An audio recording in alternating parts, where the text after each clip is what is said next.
The story begins with a girl named Laya, who is traveling in a very advanced car with her 2-year-old son. The car, named Titan, was a gift from her husband Mikhail, and Laya is now on her way to her mother-in-law's house with her son.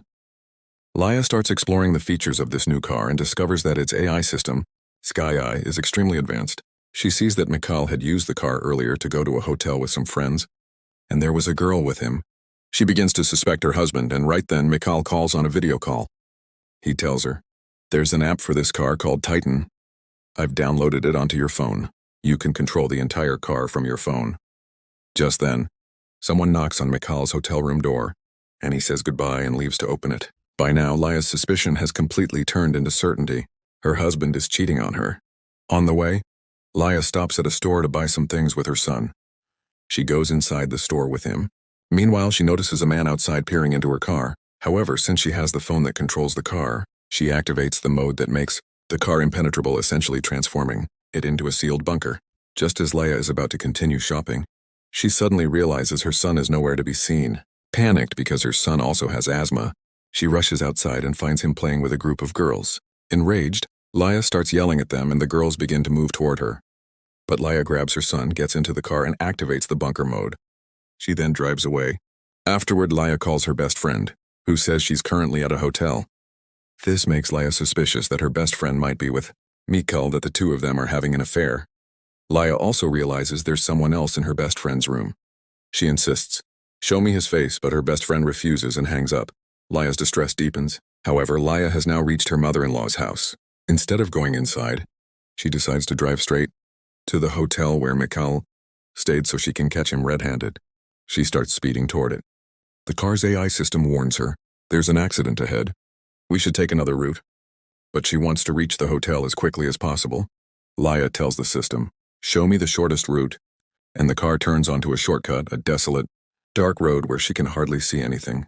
Stressed, Laya lights a cigarette. The smoke triggers the car's AI system to think there's a fire inside, activating the emergency mode.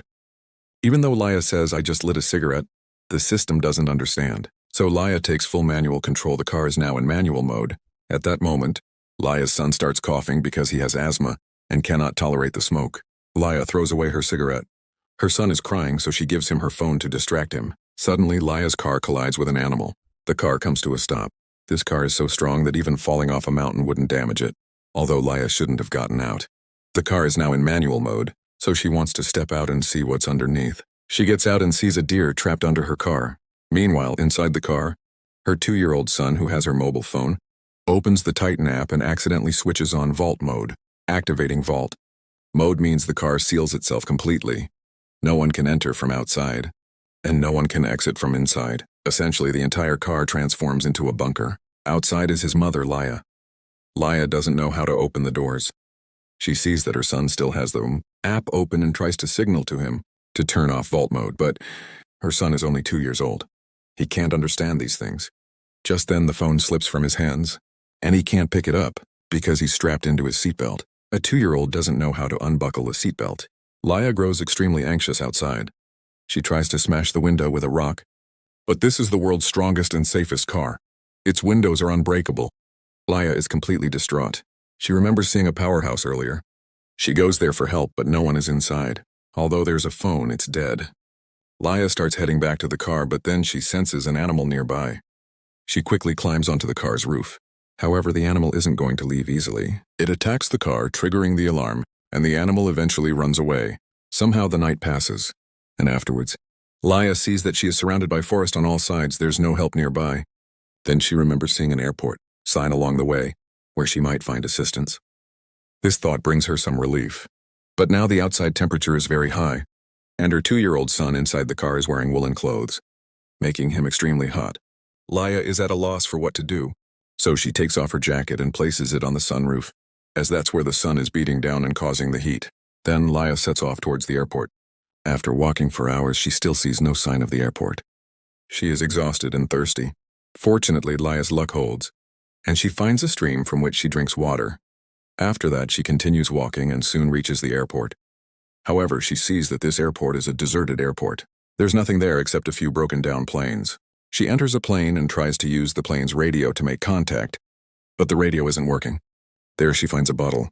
She takes the bottle and climbs back down. At the same time, she sets fire to two of the plane's tires so that the smoke might attract someone to come and help. Then Laya takes the bottle and reaches the stream, where she fills it with drinking water. When she returns to the car, she sees her jacket lying on the ground. This frightens her. She runs to her car and finds her son unconscious from the heat, so she pours the water she brought over the top of the car, hoping to lower the temperature a little.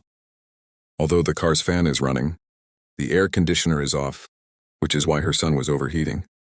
And now an idea occurs to Laya. She creates smoke at the front of the car, near the air intake where ventilation occurs, hoping the smoke will go inside and trigger the car to open its windows. But the opposite happens. When the smoke enters, the car's automatic system shuts off the ventilation completely, stopping even the little air that was getting inside. Laya is under immense pressure. In desperation, she attacks the car, but it's futile. The car is incredibly strong and cannot be damaged in any way. Completely defeated, Laya lies down right there. Laya goes to the car and sees her son completely lifeless. But at that very moment, she sees her son's fingers twitching. He is actually still alive, but in very bad condition. Just then a coyote, a wolf-like animal, arrives and attacks her. To escape, Laya climbs onto the car's roof, but the roof is scorching hot, so she gets underneath the car.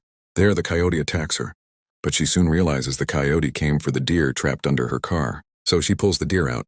Once the deer is free, the car starts sliding backward, but Laya stops it with a rock because there is a ravine behind it. And now another idea comes to Laya.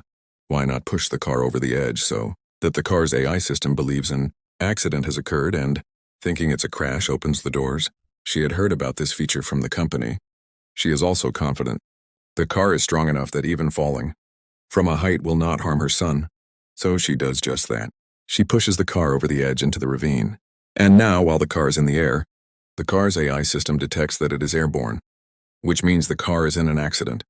Therefore, it activates its motion sensors. Because of this, the car begins to balance itself automatically and quickly falls to the ground below. Dust flies everywhere. Seeing this, Laya gets very scared and runs down. She sees that the car has landed very safely. At the same time, the door is now open because the car was designed to automatically unlock its doors in the event of an accident. She pulls her son out of the car and removes his clothes so he can feel cooler. But her son's life is still in danger. Meanwhile, the car reboots its entire AI system, and after rebooting, it is ready to drive again. Laya gets into the car with her son and switches it to off-road mode, after which the car's tires lift. There are some rocks ahead. But Laya knows this is the world's strongest car, capable of driving on any kind of path, mountains, or rocks. Now she begins to increase the car's speed. The car climbs the rock with great ease and quickly reaches the road. The story ends with this scene. Thank you for watching the video.